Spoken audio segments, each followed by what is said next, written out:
Morning friend, চলে আসলাম নতুন আরেকটা ব্লগ নিয়ে। তা বাবার বাড়িতে এখনও আছি, আর আর আজকেও থাকবো, কালকেও থাকবো। মা কালকে পিঠে বানাবে, সেই জন্য আর কি। তা একাকারই রয়েছি। ছোটো বোনকে আসতে বললাম, ওর বাড়িতে আবার রিলেটিভ এসছে, যার জন্য আসতে পারছে না। তা দেখা যাক ও কখন কি আসে, আজকেও আসবে কিনা জানি না। তা মার জন্যই আমি রয়েছি। বৌদি বাড়িতে নেই, বৌদির বোনের বাড়িতে গেছে। তা মা একারও রয়েছে বলে আরও রয়েছি। তা যাই হোক, সঙ্গে থাকুন। মা আজকে কী রান্না করে, মাকে বলেছি বেশি কিছু রান্না করতে হবে না। কালকে রান্না করা হয়েছে, ছোটো বোনের আসার কথা ছিল, আসেনি, সেগুলো বেশি রয়েছে। আমি থাক, খালি খালি তো এত কিছু রান্না করে ফেলতে হবে না। মা, আমি আর দাদা, তিনজনের জন্য এত কিছু রান্না করতে হবে না। তা যাই হোক, তবুও মা রান্না করছে। চলুন দেখি কী কী করছে। আর মা উঠোনের মধ্যে ধান রোদে দিয়েছে, পিঠে বানাবে বলে ধান রোদে দিয়েছে। এই ধান দিয়েই হবে।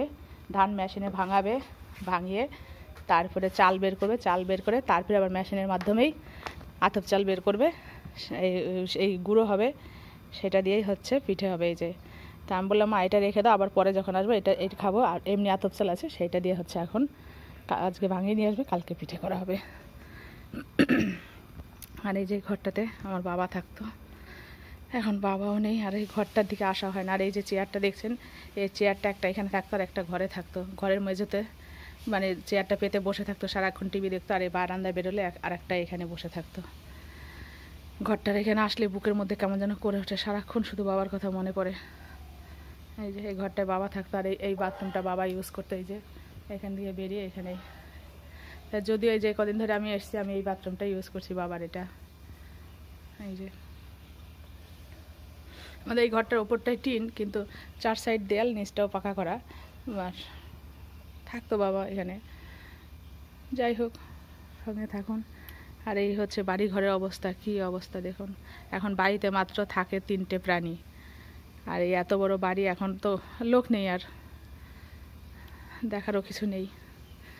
যাই হোক, দেখি মা কী করছে।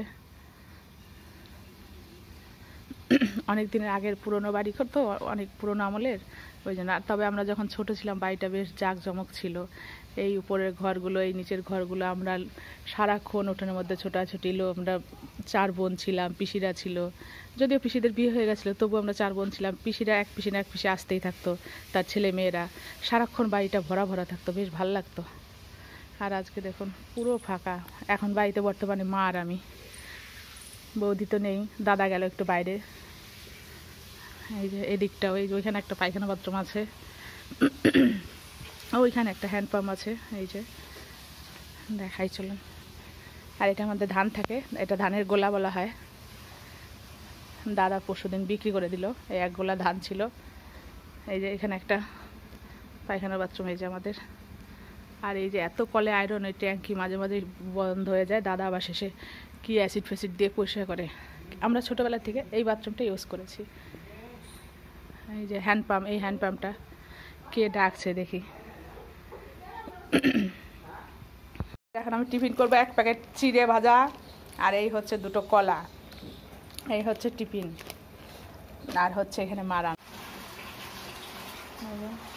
হচ্ছে ভাজা, মাছ, এখানে শাক। রান্না কমপ্লিট হয়ে গেছে। এখানে ভাতটা নাড়া দরকার ছিল, জানো মা।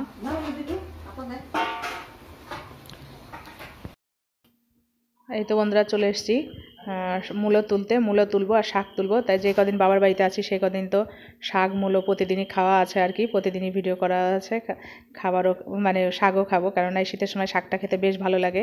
তাই যাই হোক, অল্প একটু ভিডিও করা হয়েছিল সারাদিনে, মানে আর টাইমও পাইনি, মনেও ছিল না। মার সাথে একটু হেল্প করেছিলাম।